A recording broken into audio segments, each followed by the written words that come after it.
Bonjour à tous et bienvenue pour ce nouveau débriefing. Aujourd'hui, nous avons le plaisir d'accueillir pour la deuxième fois de la journée Diane Prota. Maître Diane Prota, vous avez plaidé ce matin au tribunal d'instance de Paris contre le pass vaccinal, contre le pass sanitaire, pardon, l'obligation vaccinale pour 3 personnes, 3 individus, 3 soignants. Vous l'avez dit aux magistrats, c'était important de plaider pour des individus et pas de plaider pour une collectivité. Vous nous avez fait part en sortie d'audience de vos impressions. J'aimerais revenir sur la plaidoirie, sur les 4 thèmes. Je pense que c'est important que les auditeurs, les lecteurs de François, que les Français puissent entendre la manière dont vous avez orchestré et vous avez structuré, on va dire, cette plaidoirie sur le fond, puisque aujourd'hui, on est en train de parler du fond. Exactement. À vous. Merci. Merci de me recevoir de nouveau. Effectivement, aujourd'hui, nous avons eu une audience publique et spéciale au tribunal judiciaire de Paris. J'ai représenté 3 femmes, l'une médecin, la seconde infirmière et la troisième sage-femme, les 3 exerçant toutes sous le statut libéral. Avec les 3 requérantes, nous avons fait une procédure très particulière qui s'appelle un référé d'heure à heure. Un référé, ça existe en droit administratif, ça existe en matière judiciaire, mais d'heure à heure, c'est-à-dire qu'en fait, l'audience se tient dans les 48 à 72 heures. Nous avons soutenu 4 points d'intérêt, car c'est peut-être un peu parfois complexe pour les lecteurs, mais il y a 2 ordres de juridiction. Il y a la juridiction administrative, devant laquelle la plupart des avocats ont depuis le début, dont moi-même, agi, aux fins de faire annuler pour tout le monde les décrets gouvernementaux relatifs au pass sanitaire et à d'autres sujets liés au Covid. Ces actions-là, c'est effectivement des actions pour tout le monde qui visent à mettre fin, qui visent en tout cas à voir annuler ces textes d'un point de vue général. Par contre, au tribunal judiciaire, ce sont, j'allais dire, des êtres de chair et d'os qui mettent en avant des actions individuelles. Or, depuis le début de toute la législation qui a été prise à propos de la pandémie de coronavirus, jamais encore le juge judiciaire ne s'était prononcé, pour la bonne raison qu'à partir du moment où on nous explique qu'une loi est constitutionnelle, eh bien, les gens ne peuvent plus saisir en réalité ce juge judiciaire. Or, ce juge judiciaire, c'est celui qui est le garant de la liberté d'après l'article 66 de la Constitution, et il peut parfois intervenir contre certains types de textes pour des individus si l'on démontre que les textes en question, les lois en question sont constitutifs de ce qu'on appelle une voie de fait. Une voie de fait, c'est une atteinte très gravement illégale de l'État aux droits individuels des personnes, aux droits essentiels, et qui a pour conséquence soit l'extinction de cette liberté individuelle, soit l'extinction également du droit de propriété. Pour être plus clair, par exemple, pour la propriété, l'État n'a pas le droit de faire passer un autoroute sur votre propriété sans qu'il y ait une décision d'expropriation. Si il y a une décision d'expropriation, vous allez devant le juge administratif, mais si on passe cette autoroute chez vous sans qu'il y ait eu une décision, alors à ce moment-là, vous avez le droit de saisir le juge judiciaire pour pouvoir condamner l'État pour voie de fait à vous indemniser parce que l'État ne peut pas donc vous exproprier sans jugement. Donc, c'est à titre d'exemple aussi, cette procédure avait été utilisée dans le cadre de l'affaire de Vincent Lambert, dont beaucoup de gens ont entendu parler pendant un temps, certes qui n'a été que quelques semaines. La Cour d'appel avait suspendu la décision des médecins d'arrêter les soins de M. Vincent Lambert. Et cette décision a été suspendue pour quelques semaines d'ailleurs, à la suite d'une action des parents de Vincent Lambert qui avait indiqué que cette action de l'hôpital était une voie de fait puisqu'elle portait atteinte irrémédiablement au droit à la vie de Vincent Lambert et l'État avait été d'ailleurs représenté. Donc, tout ça pour je crois qu'il y a un parallèle encore avec cette affaire de Vincent Lambert dans la mesure qui est, on va dire, qui est assez exceptionnelle puisqu'on parlait de la fin de vie. Donc aujourd'hui, on n'est pas en train de parler de la fin de vie, mais de parler de choses qui sont quand même très importantes pour vos clients. Pouvez-vous nous dire, on va dire, le parallèle au sujet du nombre de magistrats qu'il y avait ? Alors, justement, quand nous avons mis en avant, en fait, le fait que la vaccination obligatoire, mais je le développerai plus, notamment, pouvait porter atteinte au droit à la vie de mes clientes, alors à ce moment-là, quand j'ai demandé une audience extrêmement urgente, puisque les clientes devaient être vaccinées avant le 15 septembre, au risque de ne plus pouvoir exercer, le magistrat qui était de permanence au tribunal de Paris a estimé que c'était d'une extrême urgence et a accordé vendredi le droit d'assigner l'État pour l'audience de mardi, donc en extrême urgence. Et en réalité, ces audiences se tiennent normalement avec un seul juge, mais là, de façon exceptionnelle, il y en avait trois, comme il y en a eu dans l'affaire, comme je dis, de Vincent Lambert. Il y a eu une salle spéciale, ce qui était inhabituel, mais malheureusement, peut-être pas suffisamment grande, mais elle a permis quand même que cette audience puisse être vue et qu'on puisse entendre les quatre arguments principaux des requérantes, qui sont les suivants. Je vais essayer d'être plus rapide dessus et plus simple, mais le premier, c'est que mes clients ont soulevé le fait que les autorisations de mise sur le marché conditionnelles des vaccins devaient faire l'objet d'une demande de renouvellement par les laboratoires pharmaceutiques au bout de 6 mois. Soit, par exemple, pour Pfizer et Moderna, les laboratoires auraient, peut-être quand ils font, c'est d'ailleurs toute la question, mais doivent demander un renouvellement de l'autorisation conditionnelle de mise sur le marché, et ce, accompagné d'un petit dossier qui revient sur les effets indésirables, mais également qui donne des précisions sur la composition des excipients des vaccins, par exemple. Et les autorisations, comme elles sont pour le moment conditionnelles, parce que ces vaccins sont en phase d'essai, ces essais s'arrêteront en 2023 ou 2024.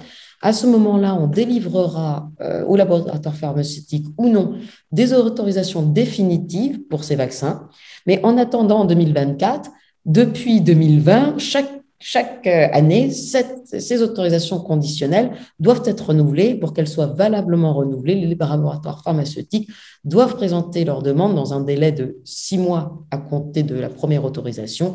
Donc, comme je disais, pour Pfizer et Moderna, on arrive à fin juin et début juillet. Pour AstraZeneca, ça aurait dû être fait de mémoire sur la date exacte au mois d'août. Et pour le vaccin Johnson, ça devra être fait avant le 11 septembre. Donc, nous avons demandé à l'État de produire les documents justifiant, puisqu'ils doivent nécessairement les détenir, que les laboratoires pharmaceutiques ont bien fait ces demandes, l'ont bien accompagné du dossier d'information qui doit être joint. Et à défaut, si ce n'est pas le cas, ces autorisations conditionnelles sont d'ores et déjà caduques. Donc, nous attendions quand même à ce que l'avocat qui représentait l'État apporte les documents et répond. Et ce qui s'est passé, c'est qu'il n'a répondu à rien, puisque notre argument est de dire, vous ne pouvez pas faire une vaccination obligatoire, c'est une voie de fait si c'est avec des produits qui n'ont même pas d'autorisation légale de mise sur le marché. En Europe, ça, ce n'est pas possible. Et alors, j'ai plaidé ce point sur lequel l'avocat de l'État n'a rien répondu, mais à la fin des débats, le président et les deux magistrats ont souhaité poser une question complémentaire et donc interroger l'avocat de l'État en lui demandant, mais quelle est votre position, quelle est la position de l'État sur cette question de savoir si les autorisations conditionnelles sont d'ores et déjà caduques, avez-vous les documents? Et là, je pense que tout le monde l'a entendu, tout le monde a été très surpris dans le public d'entendre l'avocat de l'État répondre qu'il n'avait pas mandat de l'État de répondre à cette question. Il avait le mandat de défendre l'État sur les autres points du dossier, mais pas sur celui-là précisément. Et puis, il a fini par dire que de toute façon, il n'en savait rien.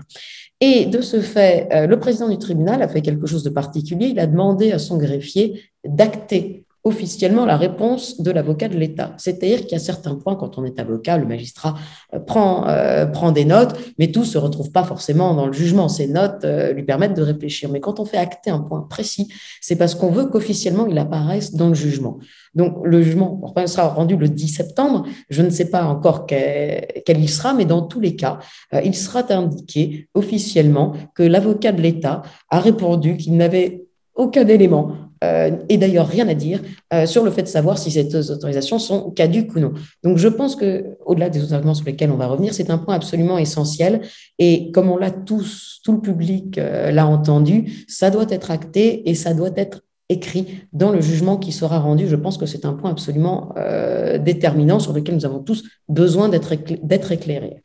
Donc, en l'occurrence, ça vous paraît quelque part absurde qu'on oblige vos clientes à se faire vacciner avec un produit dont on ne sait pas s'il a une autorisation, qu'elle ait été prorogée ou pas, et que l'État ne vous donne pas ces éléments-là. C'est donc un élément qui Ah paraît ben, quelque part absurde.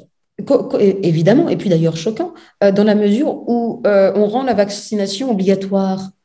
Si on rend tous les gens qui sont fait vacciner avant que le président ne l'impose, c'était un choix personnel louable. C'est le choix de chacun. Ce n'est pas une faculté. À partir du moment et à ce moment-là, les gens se renseignent par eux-mêmes puisque c'est une volonté personnelle. Mais à partir du moment où on vous l'impose, où on ne peut pas le refuser, je pense qu'il est évidemment absolument essentiel que quand même l'État justifie juste parce qu'on lui demande. Enfin, c'est normal, ce sont des données de santé publique, ne serait-ce que parce que les personnes qui sont soumises obligatoirement à ces vaccinations le lui demandent, l'État doit fournir cette documentation. À partir du moment où on attaque l'État en disant qu'on force les gens à se vacciner avec un produit qui n'a, je veux dire, peut-être pas qui n'a peut-être plus, pour être exact, d'autorisation valable de mise sur le marché, alors c'est effectivement une grave voie de fait, en tout cas de mon point de vue. Et puis par ailleurs, j'imagine que peut-être ces demandes ont-elles été faites et les laboratoires pharmaceutiques vont nous opposer le secret,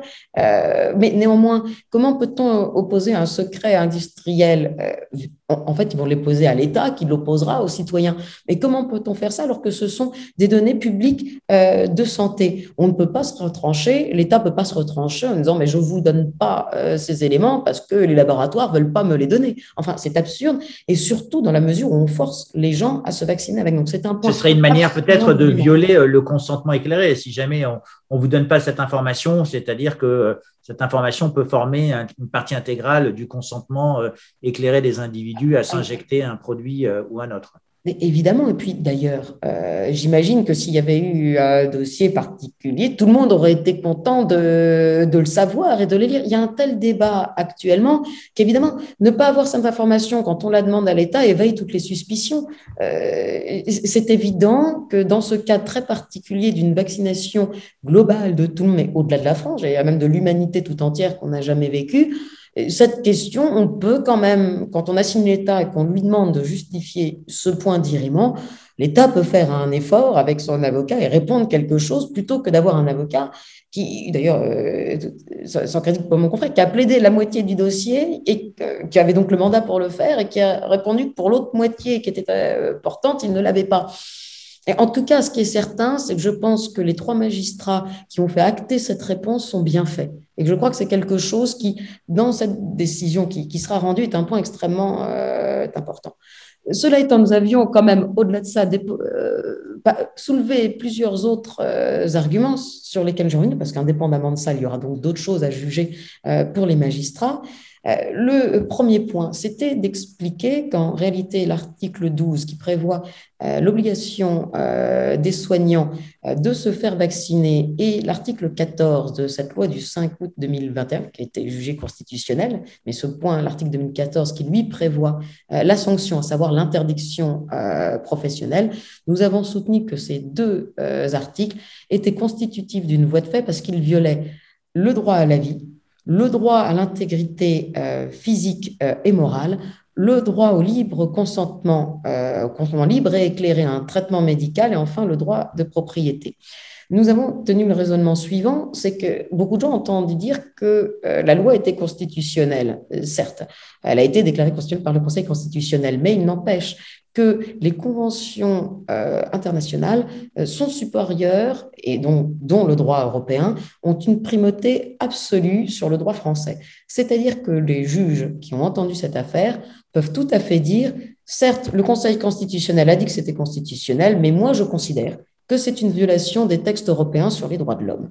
Et c'est à eux que revient le pouvoir de dire si les législations actuelles, obligations vaccinales et interdiction professionnelle, sont ou pas valables au regard du droit européen, de ces principes fondamentaux qui sont supérieurs à notre Constitution. Alors, la Convention européenne des droits de l'homme protège le droit à la vie. Donc, nous l'avons fait valoir. Nous avons dit, comme dans l'affaire de Vincent Lambert, le problème est vu d'un autre angle, mais c'est la même idée. Le droit à la vie est protégé par la Convention européenne des droits de l'homme. C'est un droit qui est évidemment supérieur à tous les autres, parce que l'avocat de l'État nous a expliqué que le droit à la vie n'était pas une liberté fondamentale.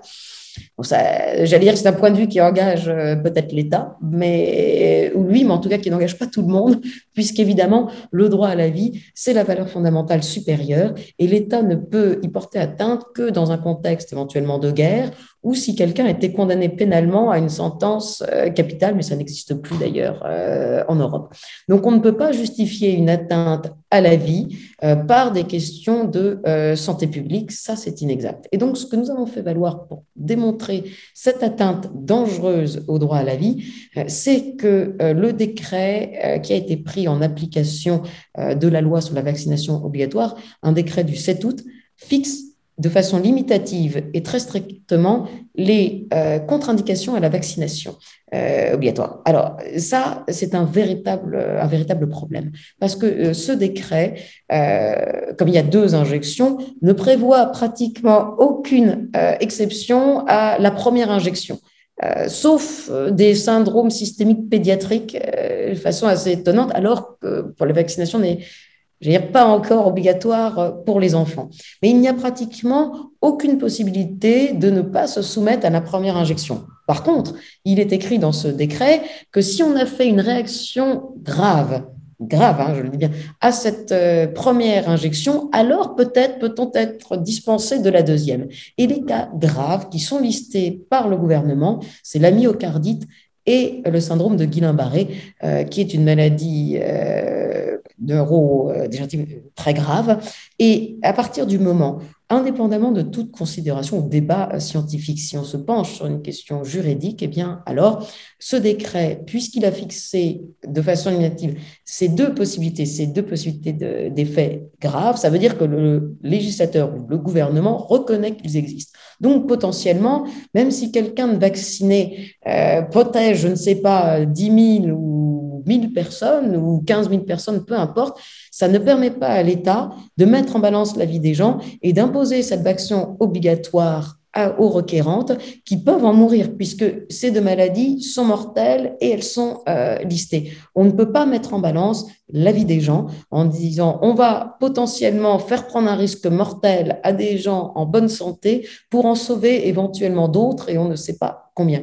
Il est évident et il est démontré par le droit que ce décret démontre que tout un chacun, la roulette russe, tout un chacun, même si ça peut être un effet rare, tout un chacun potentiellement encourt un risque de mort ou de blessure grave en prenant ces vaccins. Et donc, si on vous l'impose de façon obligatoire, il est absolument scandaleux et anormal que des personnes ne puissent pas faire valoir leur propre contre-indication, d'ailleurs c'était le cas pour mes clients, ne puissent pas faire valoir, par exemple, je ne sais pas, vous pouvez avoir par exemple un cancer et ne souhaiter être vacciné parce que vous vous considérez comme une personne vulnérable et pensez que ça va vous protéger des formes graves. Là encore, c'est tout à fait louable, vous pouvez le faire, mais il est indécent d'interdire à d'autres personnes qui auraient le cancer de refuser de se faire vacciner, de dire que, par exemple, cette maladie n'est pas une contre-indication. Comme on n'en sait rien, comme les autorisations sont conditionnelles, on ne saura qu'en 2024 quels sont tous les effets indésirables de ces vaccins. Et de toute façon, dans toutes les AE, même définitives, en fait, ce sont elles qui fixent les contre-indications, qui d'ailleurs peuvent évoluer même une fois que l'autorisation est définitive. Mais c'est toujours le médecin qui regarde au cas particulier de son patient si l'état de son patient peut constituer ou pas une contre-indication complémentaire.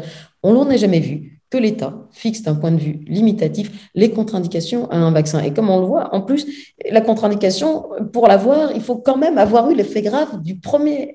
Et ça c'est profondément anormal. Et un deuxième point que nous avons soulevé. Donc, Maître, juste pour m'assurer ça, c'est qu'en fait, ce que vous êtes en train de dire, c'est que dans le cadre du principe de précaution, on va dire que normalement, dans le doute, on s'abstient.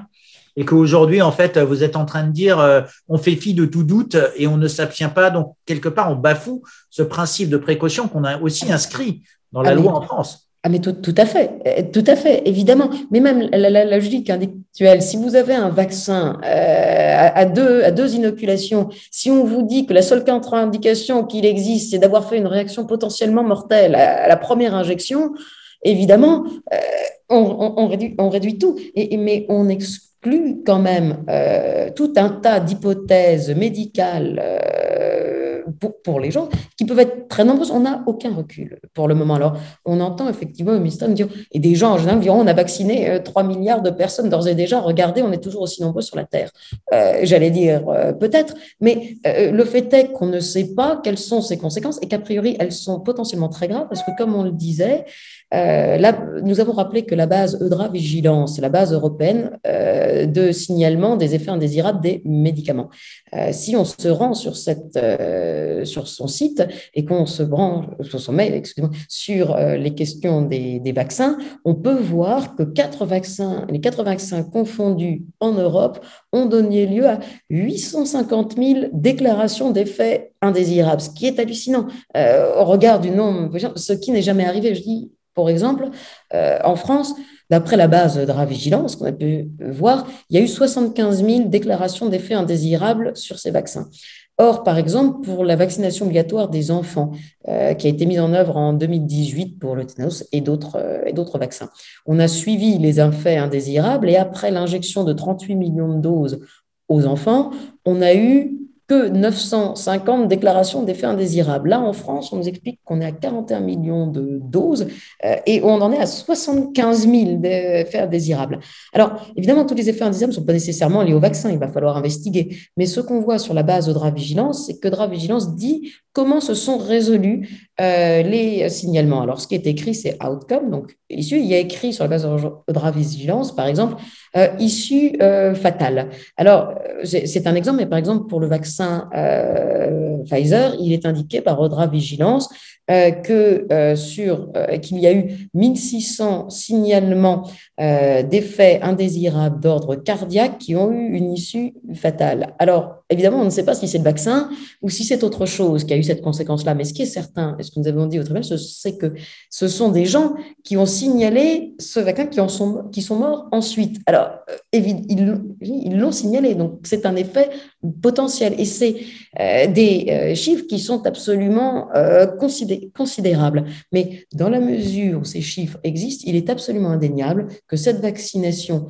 met en danger potentiellement ceux qui y sont soumis obligatoirement et de façon d'autant plus grave qu'on ne peut pas leur permettre de faire valoir des contre-indications médicales personnelles. Et ça, c'est absolument anormal. C'est ce qui me semble être le point fondamental de la mise en danger et de la vie des soignants qui sont soumis obligatoirement. Ça, c'était le deuxième point. Et quels sont les deux autres points sur lesquels vous avez plaidé ? Alors, les deux autres points, il y en a un sur lequel j'ai de l'espoir, j'espère que ça pourra marcher, c'est qu'en réalité, comme le droit européen est supérieur à tout, il existe deux règlements européens qui doivent être respectés. Le premier est relatif aux demandes d'autorisation de mise sur le marché des médicaments que nous avons évoqués, mais il y a un deuxième règlement européen qui est relatif aux essais thérapeutiques. Et si on croise les deux, on voit que la phase 3, dans laquelle sont les développements des vaccins. C'est écrit dans les autorisations de mise sur le marché conditionnel. Actuellement, nous sommes en phase 3, c'est-à-dire et il y aura ensuite la phase 4 qui sera terminée, comme je l'ai dit, en 2024. À ce moment-là, cette phase 3, eh bien, elle correspond à la réglementation, au règlement européen des essais thérapeutiques. Et il est écrit que quand on est dans un essai thérapeutique phase 3, les gens qui y participent volontairement ont le droit au consentement libre et éclairé. Et d'ailleurs, ce droit au consentement libre et éclairé est également repris dans la Charte des droits fondamentaux de l'Union européenne, avec donc le droit à la vie, le droit à l'intégrité physique. Et donc, c'est un droit supérieur. C'est la Charte des droits fondamentaux de l'Union européenne. Vous devez avoir un consentement libre et éclairé. Et donc, à partir du moment où les vaccins actuellement sont dans leur AMM conditionnel, il est indiqué que nous sommes en phase 3. Comme cette phase 3 correspond aux essais thérapeutiques, à la définition d'un essai thérapeutique, eh bien, légitimement, les gens sont censés avoir un consentement libre et éclairé et on ne peut pas les obliger à se vacciner. Alors, nous soutenons que ce point en droit, mais j'ai indiqué quand même au tribunal que si il s'interrogeait encore sur la question de la législation européenne, sur la véracité de la démonstration juridique, ou en tout cas de son efficience. Il est possible au tribunal de saisir la Cour de justice de l'Union européenne d'une question qu'on appelle préjudicielle d'interprétation. Ça veut dire que le tribunal envoie le dossier à la Cour de justice de l'Union européenne et c'est elle qui dira si oui ou non les autorisations, la vaccination, contre le Covid-19 avec des vaccins qui sont en phase 3 dans l'AMM conditionnel, est-ce que ça correspond à la définition d'un essai thérapeutique qui implique ce consentement libre et éclairé? Et j'espère que cette question sera transmise, parce que si elle est transmise, ça va suspendre le procès qui a lieu, mais ça va suspendre, j'allais dire pour tout le monde, cette obligation, puisqu'on sera tenu, j'espère en haleine, par la Cour de justice de l'Union européenne, puisque son interprétation des choses s'imposera à la France, mais également à tous les autres pays européens. Et je pense que c'est la question cruciale, et j'espère profondément que les juges, à défaut de prendre une réponse, de nous donner le 10 septembre une décision noire ou blanche, auront quand même l'idée, s'ils ne sont pas certains, d'avoir, comme on le disait, la précaution d'interroger les juridictions européennes sur ce point.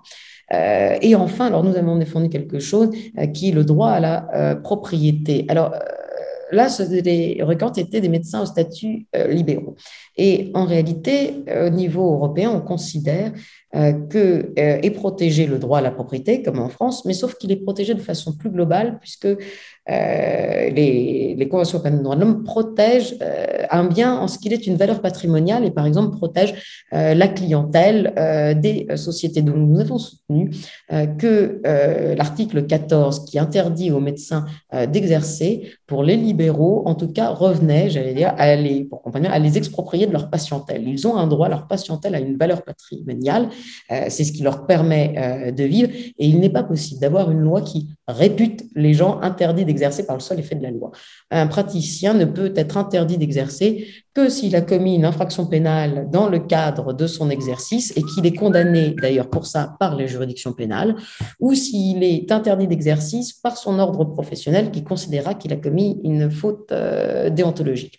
Or, la loi sur la vaccination obligatoire dit simplement si à partir du 15 septembre, vous n'êtes pas vacciné, vous êtes réputé ne plus avoir le droit d'exercer, et puis votre ordre vous appellera.